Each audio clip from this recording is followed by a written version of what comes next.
Kurukshetra theme park में स्वामी विवेकानंद जयंती पर आयोजित युवा महासम्मेलन में पहुंचे मुख्यमंत्री मनोहर लाल खट्टर ने दावा किया कि प्रदेश में आगामी 2 माह में 60,000 युवाओं को नौकरी मिलेगी। उन्होंने कांग्रेस पर तंज कसा कि क्राइम, करप्शन, कास्ट पॉलिटिक्स की जन्मदाता कांग्रेस है, मगर हमने इसे समाप्त किया है। मुख्यमंत्री ने योग व अंतर्राष्ट्रीय गीता का प्रचार प्रसार पीएम मोदी के कुशल नेतृत्व में होने की बात कही। कुरुक्षेत्र से रामपाल शर्मा की विशेष रिपोर्ट। देखते रहिए अजीत समाचार वेब टीवी। ठीक है कि मौसम बहुत ठंड का है, बहुत सर्दी का है, लेकिन इस सर्दी पर भी काबू पाने के लिए कई तरीके हैं। या तो गर्मा गर्म खाना खाओ और या फिर जोर जोर से जयकारे नारे बोलने से भी गर्मी आती है। अगर ठंड में आप बिल्कुल कपड़े पहन के सुकुड़ के बैठे हैं, जरा खुल करके एक बार बोलेंगे ऊंचा तो गर्मी का निश्चित रूप से एहसास होगा। बोलो भारत माता के। ये इस लाइन के अंदर, इस सामने की लाइन के अंदर लगता है इनको गर्मी नहीं चाहिए। गर्मी चाहिए ना? जरा सब बोलेंगे भारत माता के। एक गर्मी का दूसरा तरीका बताता हूं, बिना बोले बिना आवाज किए एक बार 1 मिनट तक जोर से ताली बजाते रहो, खूब गर्मी आएगी। शुरू करेंगे? चलिए ताली बजाना शुरू कर, जोर से। ये बीच में रह गए, वो पीछे और बैठे सुकड़े हुए, ये इस साइड में हमारी बहनें, जोर से।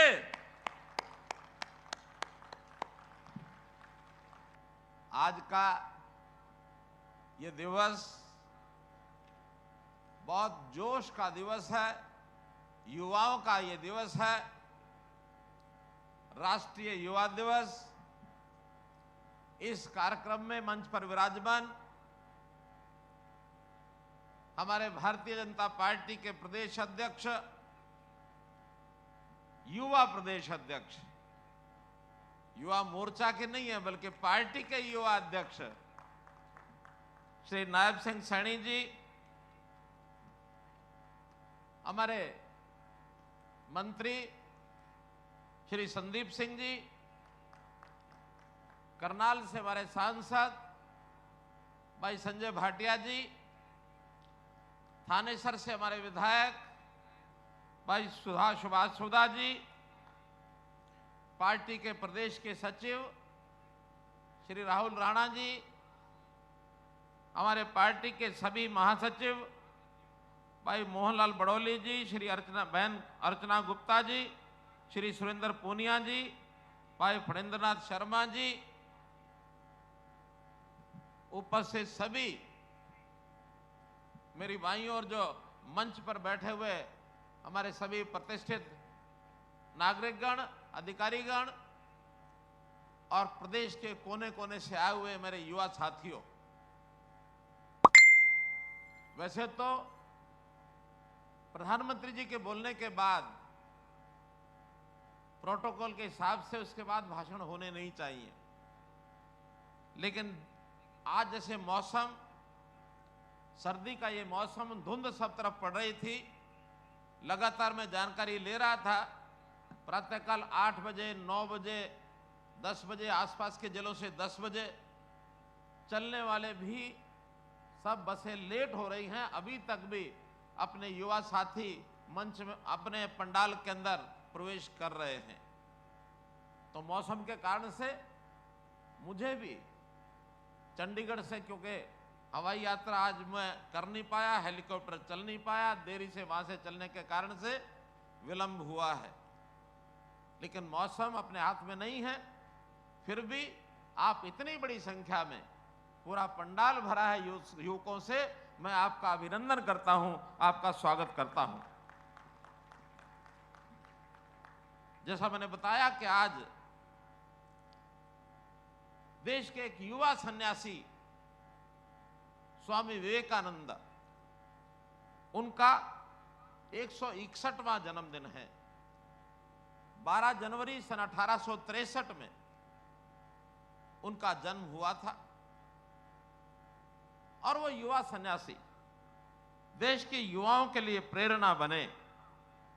आखिर वो प्रेरणा बने।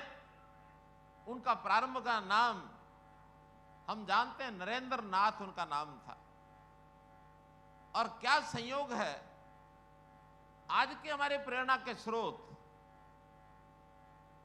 हमारे देश के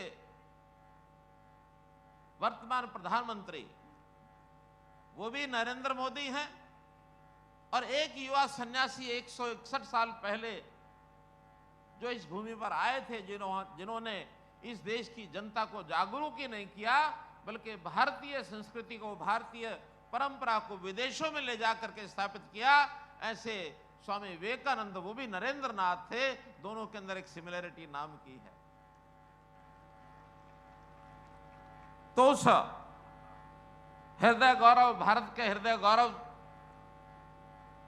स्वामी विवेकानंद जी को आज मैं अपनी श्रद्धांजलि अर्पित करता हूं, जिन्होंने भारतीय चिंतन को, हमारी समृद्ध परंपरा से पश्चिम को अवगत कराने गए थे। शिकागो में जाकर के उन्होंने भारतीय संस्कृति का जो वहां के लोगों में व्याख्यान किया था, जो उच्च स्थान प्राप्त कराया था, ये गौरव उन्हीं को मिलता है। आखिर तो पश्चिमी जगत में जो उनको सम्मान मिला, उसका कारण भी यही है कि वहां के लोगों के बीच भारत को ऐसे प्रस्तुत किया कि उनसे पहले किसी और ने उस प्रकार से प्रस्तुत नहीं किया था। और हम सौभाग्यशाली हैं कि जो काम उस समय स्वामी विवेकानंद ने किया था, वही काम आज हमारे देश के प्रधानमंत्री नरेंद्र मोदी जी कर रहे हैं। मोदी जी से पहले भी देश आजाद हुआ, आजादी के बाद आज तक किसी नेता ने अपने इस देश का स्थान दुनिया में वो प्राप्त नहीं कराया, बल्कि ऐसा माना जाता है कि 200 देश लगभग, जब हम अपने देश की बारी ऊपर से यानी नाम ढूंढना शुरू करते थे, तो ऊपर से गिनते थे 1 2 3 4 5 10 20 50, कहीं नाम मिलता नहीं था। लेकिन नीचे से अगर चलना शुरू करते थे तो एक चौथे 5वें स्थान पर अपने देश का नाम होता था। उस समय हमारे मनों में उत्साह नहीं जागता था। लेकिन आज दुनिया में जैसे मोदी जी ने अपने देश के नाम को चमकाया है, आज दुनिया की 5वीं शक्ति भारतवर्ष बन गया। 5वीं शक्ति यानी ऊपर के प्रथम 5 देशों में आज भारत आता है। आज भारतीय कई परंपराएं उन्होंने दुनिया में स्थापित कराई हैं। आज अगर योग को दुनिया के अंदर ख्याति प्राप्त कराई है, तो 21 जून अंतर्राष्ट्रीय योग दिवस बना, वो मोदी जी के कारण से बना। आज देश और दुनिया में अंतर्राष्ट्रीय गीता जयंती जो कुरुक्षेत्र में हम मनाते हैं, उसको विश्व में मनाने के लिए लोग लालायित हो गए हैं। दुनिया शांति का रास्ता ढूंढ रही है, गीता के माध्यम से ढूंढ रही है। ये श्रेय अगर जाता तो नरेंद्र मोदी जी को जाता है। तो भाइयों बहनों, मैं फिर उसी बात पर आता हूं कि युवा सन्यासी स्वामी विवेकानंद जी की जीवनी, उनका इतिहास हमारे लिए प्रेरणा का विषय है। हम जानते हैं कि युवा व्यक्ति केवल आयु से युवा नहीं होता। युवा व्यक्ति अपनी सोच से युवा होता है, अपने कर्मों से युवा होता है।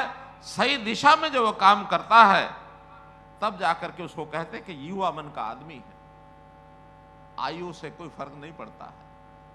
आखिर तो इस देश की युवा शक्ति को हम कितना प्रेरणा देकर के आगे बढ़ा सकते हैं, उसी में देश का भविष्य।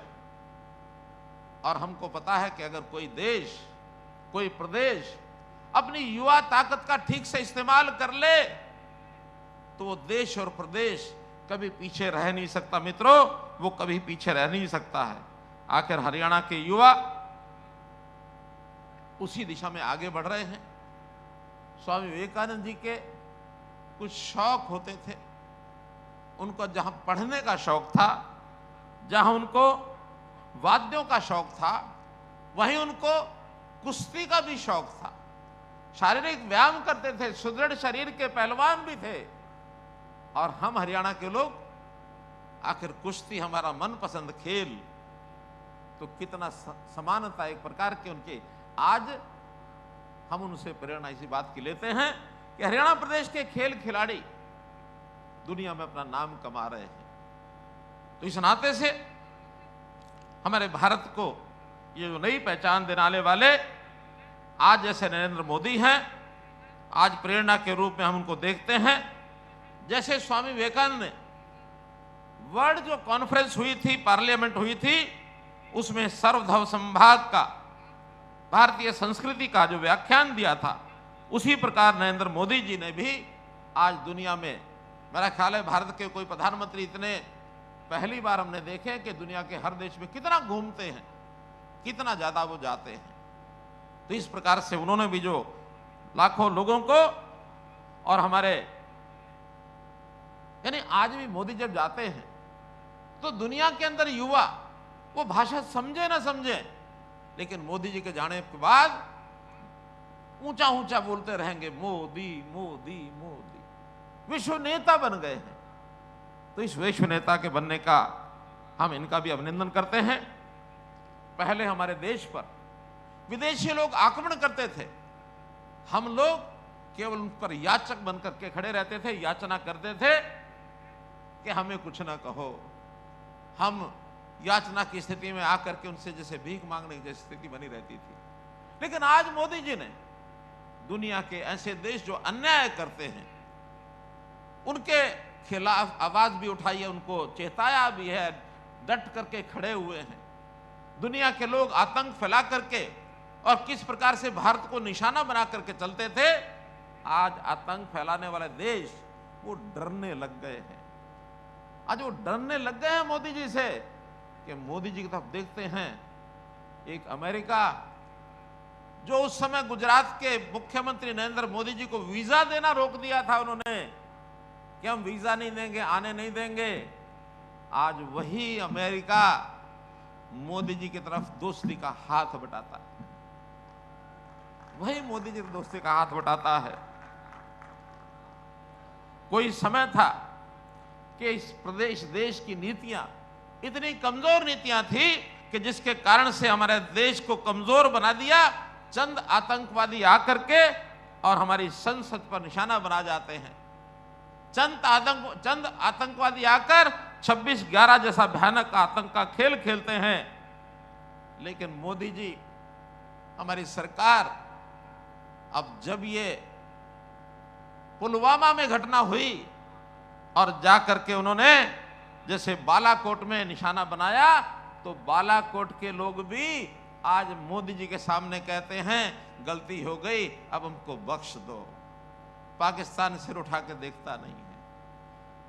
आज कहीं युद्ध होता है, यूक्रेन का रूस का युद्ध होता है, रूस कहता है कि भारतवर्ष हमारी तरफ आ जाए, यूक्रेन कहता है कि भारतवर्ष हमारी तरफ आ जाए, और मोदी जी निडर होकर के यूक्रेन के लोगों से भी बात करते हैं, रशिया के लोगों से भी बात करते हैं, और बात करके सबसे पहला काम उन्होंने जो किया, भारतीय लोगों को सुरक्षित वहां से निकाल करके उनका युद्ध विराम कराया कि जब तक भारतवर्ष का एक एक व्यक्ति वहां से निकलता नहीं है, आप लोग युद्ध नहीं करेंगे। केवल भारतवर्ष के नागरिकों को निकालने के लिए मोदी जी ये काम कर पाए और दुनिया के लोग वहां से निकल नहीं पाए, क्योंकि दोनों को घबराहट थी कि अगर मोदी जी की बात नहीं मानी तो भारत देश किसी एक साइड में हो जाएगा, तो दूसरे साइड की निशानी मिट सकती है। तो भाइयों बहनों, मैं आज इतनी बात इसलिए कह रहा हूं कि हम लोग भी जैसा धर्म क्षेत्र कुरुक्षेत्र के अंदर आज युवाओं के इस कार्यक्रम को कर रहे हैं, तो युवा अपनी दिशा को तय करे और तय करके हरियाणा को भी एक ऐसे छोर पर, हम मुकाम पर लेकर के जाना है कि देश के सब प्रांतों में हरियाणा अपना स्थान बना सके। वैसे तो हमने पिछले 9 वर्षों में बहुत ऐसे काम किए हैं जिनके बारे में चर्चा पहले भी की गई है कि किस प्रकार से शुद्धता आए, किस प्रकार से हमारा प्रदेश जो कई तरह की समस्याएं 10 वर्ष पहले थी, करप्शन किस प्रकार से उसको समाप्त करना है, क्राइम किस प्रकार से समाप्त करना है, जाति पाति की प्रथा से राजनीति को कैसे ठीक करना है, जिसको मैं कहता हूं हमेशा कि 3C, इससे छुटकारा पाना है। करप्शन है, क्राइम है, कास्ट बेस्ड पॉलिटिक्स है। और वैसे तो इन तीनों सी को जन्म देने वाली भी एक सी है, और वो कांग्रेस है। तो इन चारों सी से छुटकारा पाने के लिए हम लोगों ने जिस प्रकार से अपनी गति बनाई है, इसको बनाकर रखें। हमने पिछले 9 सालों में चाहे युवाओं की नौकरी हो, चाहे खेल हो, चाहे कृषि हो, और चाहे इन युवकों को ट्रांसपेरेंट भर्तियां हो, इसके अंदर जितना काम किया कोई भरोसा कर नहीं सकता था। जब हमने ये बात शुरू की थी कि हम नौकरियां ट्रांसपेरेंट भर्ती से करेंगे, बिना पर्ची खर्ची के करेंगे, तो बहुत लोग हमको डराते थे। यहां तक डराते थे, कहते थे इस प्रदेश के अंदर राज करना है तो नौकरियां ही उसका आधार है। अगर आप ज्यादा नौकरियां दे दोगे तो सरकार दोबारा बनाओगे, और नहीं तो अगर मिशन मेरिट लेकर के चलोगे तो मिशन मेरिट के पीछे पड़े रहना, आपकी सरकार नहीं आएगी। हमने कहा अगर प्रदेश के हित में, युवाओं के हित में हमको कोई काम करना है तो सरकार की चिंता छोड़े बिना इस प्रदेश के युवाओं का भविष्य ये कैसे सुधरे, ये काम हमको करना है। हम समाज के हित में काम करते हैं, अपने हित में काम नहीं करते हैं।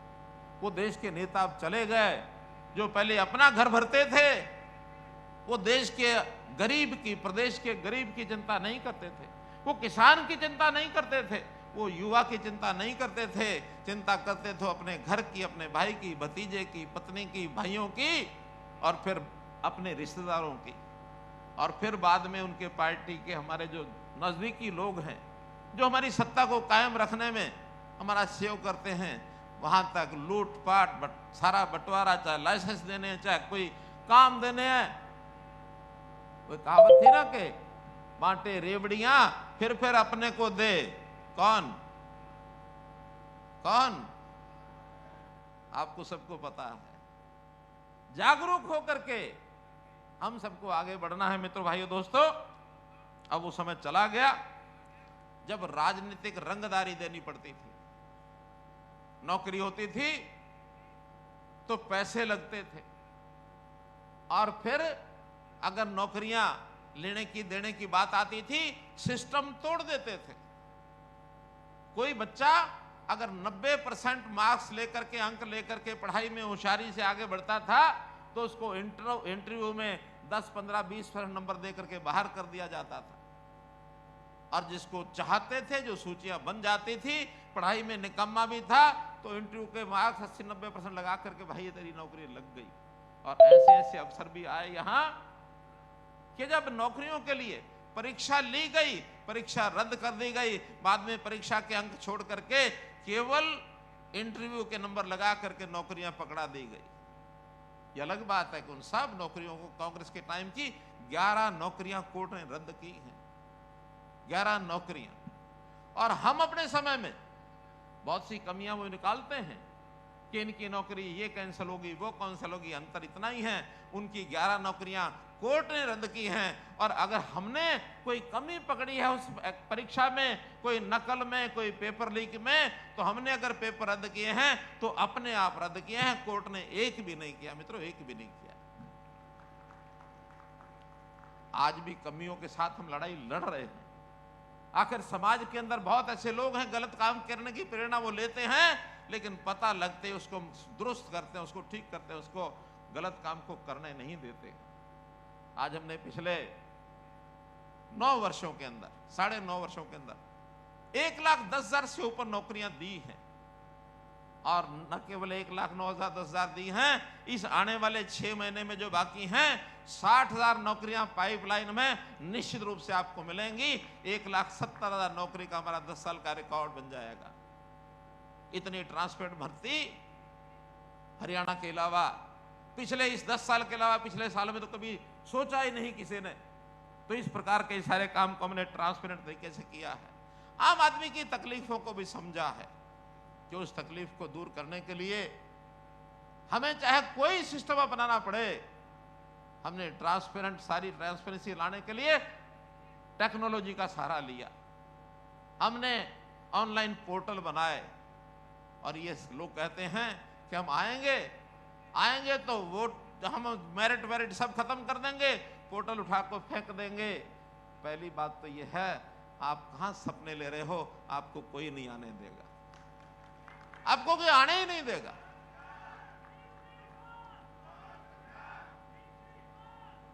धन्यवाद धन्यवाद। तो मित्रों, अभी बहुत ही हौसले, पता नहीं कहीं सपने लेकर के रात में दिन में सपने लेते थे, लेकिन जैसे 3 प्रदेशों का चुनाव भारतीय जनता पार्टी की सरकार बनी, दिन में भी रात में भी घुस गए गुदड़ी में। नाम लेने वाला कोई नहीं है, आज इनके पास विषय कोई नहीं है सिवाय गाली देने के, सिवाय कोई ना कोई उल्टा सीधा धंधा करने के। जब नौकरियों की बात करते हैं, कहीं भी जा करके खड़े हो जाएंगे और उल्टे सीधे कोई ना कोई आरोप लगाकर कोर्ट में जाकर कि भर्ती रोकने का काम करो, किसी तरीके से भर्ती हो ना जाए। और हम अडिग हैं, कोर्ट में भी लड़ाई लड़ेंगे, ठीक बात के लिए लड़ेंगे। अभी सीईटी के एग्जाम हो रहे हैं, सीईटी के एग्जाम में ग्रुप सी और डी दोनों की नौकरियां पाइपलाइन में हैं। और आपकी जानकारी के लिए मैं बता देता हूं, आज युवा दिवस है, आज मैं इस बात की जानकारी दे रहा हूं कि जो हमने ग्रुप डी की सीईटी की परीक्षा ली हुई है, लगभग 3.25 लाख बच्चों ने परीक्षा दी है। आज शाम को उसका रिजल्ट आएगा, 2 लाख से ऊपर बच्चे उसके अंदर पास हो रहे हैं।